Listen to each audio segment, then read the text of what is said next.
Shalom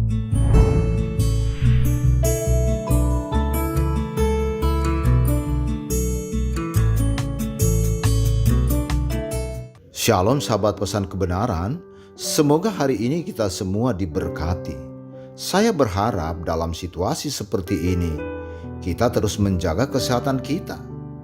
Dengan mewabahnya virus COVID-19, jangan pernah takut terhadap semua bentuk yang dapat membunuh tubuh.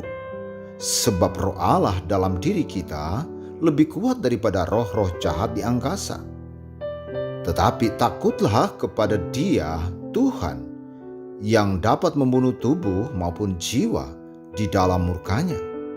Sebab keselamatan sangat perlu dalam kehidupan kita semasa kita ada di bumi ini, agar jiwa kita, roh kita diselamatkan.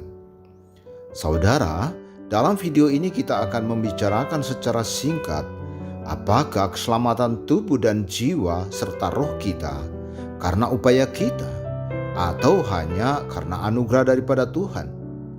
Saudara, jika Anda memperhatikan praktek agama-agama atau kepercayaan-kepercayaan suku-suku tertentu, masih ada yang beranggapan keselamatan tubuh, jiwa, dan roh dari murka Sang Pencipta karena upaya mereka melakukan hal-hal yang baik. Saudara, kepercayaan ini sudah mendarah daging bagi mereka.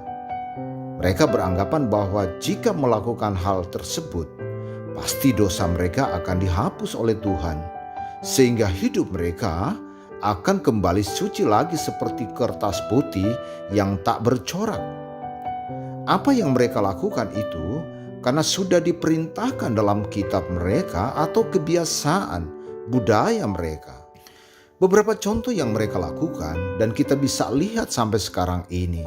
Mereka melakukan ritual-ritual di gua, di gunung, atau kuburan orang-orang yang mereka hormati dengan berkeyakinan bahwa mereka akan mendapatkan pertolongan dan keselamatan, baik tubuh, jiwa, dan roh mereka. Yang kedua, mereka melakukan ibadah atau upacara pengorbanan hewan. Apakah domba, sapi, kambing, atau yang lainnya, sifatnya pengorbanan, menumpahkan darah. Bahkan yang lebih ekstrim, ada suku-suku tertentu yang mengorbankan manusia sebagai bentuk daripada upaya bagaimana mereka bisa selamat dari murka Sang Pencipta. Yang ketiga, mereka melakukan ibadah ziarah.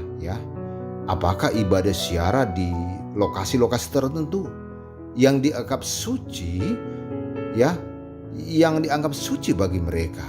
Contohnya misalnya mereka ke gunung, mereka ke goa, atau mereka ke kota-kota suci yang lainnya.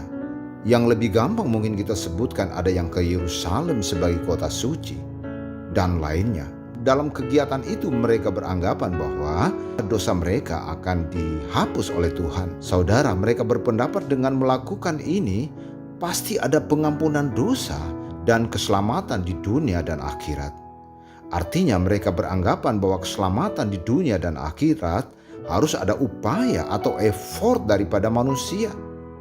Dan itulah ajaran atau keyakinan mereka yang mereka lakukan dan kita bisa lihat sampai saat ini.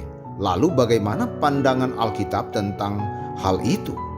Yaitu terkait dengan keselamatan tubuh, jiwa, dan roh kita. Untuk memahami hal itu, saudaraku, mari kita baca Alkitab yang terambil dari surat Rasul Paulus kepada jemaat di Efesus. Kita bisa baca dari kitab Efesus pasal yang kedua ayat 1 sampai 10. Kamu dahulu sudah mati karena pelanggaran-pelanggaran dan dosa-dosamu. Kamu hidup di dalamnya karena kamu mengikuti jalan dunia ini. Karena kamu menaati penguasa kerajaan angkasa, yaitu roh yang sekarang sedang bekerja di antara orang-orang durhaka. Sebenarnya dahulu kami semua juga terhitung di antara mereka ketika kami hidup di dalam hawa nafsu daging dan menuruti kehendak daging dan pikiran kami yang jahat. Pada dasarnya kami adalah orang-orang yang harus dimurkai, sama seperti mereka yang lain. Tetapi Allah yang kaya dengan rahmat, oleh karena kasih-Nya yang besar yang dilimpahkannya kepada kita, telah menghidupkan kita bersama-sama dengan Kristus. sekalipun kita telah mati oleh kesalahan-kesalahan kita, oleh kasih karunia kamu diselamatkan. Dan di dalam Kristus Yesus, Ia telah membangkitkan kita juga dan memberikan tempat bersama-sama dengan Dia di sorga. Supaya pada masa yang akan datang, Ia akan menunjukkan kepada kita kekayaan kasih karunia-Nya yang melimpah-limpah sesuai dengan kebaikan-Nya terhadap kita di dalam Kristus Yesus. Sebab karena kasih karunia kamu diselamatkan oleh iman, itu bukan hasil usahamu, tetapi pemberian Allah. Itu bukan hasil pekerjaanmu. Jangan ada orang yang memegahkan diri, karena kita ini buatan Allah, diciptakan di dalam Kristus Yesus untuk melakukan pekerjaan baik yang disiapkan Allah sebelumnya. Ia mau supaya kita hidup di dalamnya. Saudaraku, sahabat pesan kebenaran, jadi jelaslah, jika kita memahami apa yang dikatakan Injil Tuhan, sesungguhnya keselamatan bukan upaya kita manusia, bukan saudaraku, tetapi hanya oleh karena anugerah dari Tuhan kita Yesus.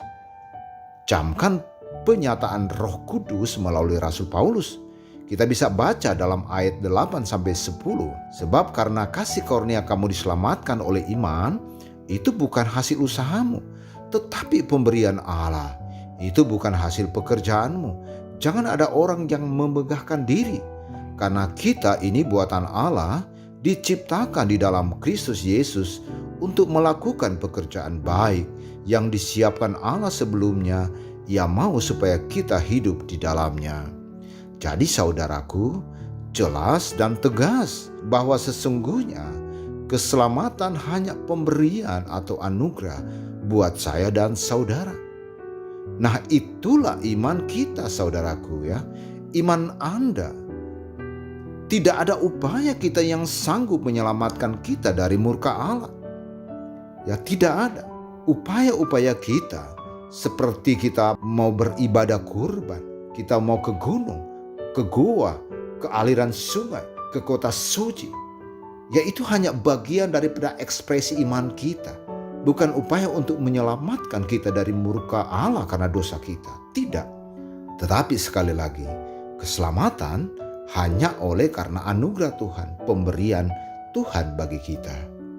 Saudara, itulah pesan kebenaran bagi saya dan saudara. Kiranya Tuhan Yesus memberkati. Amin.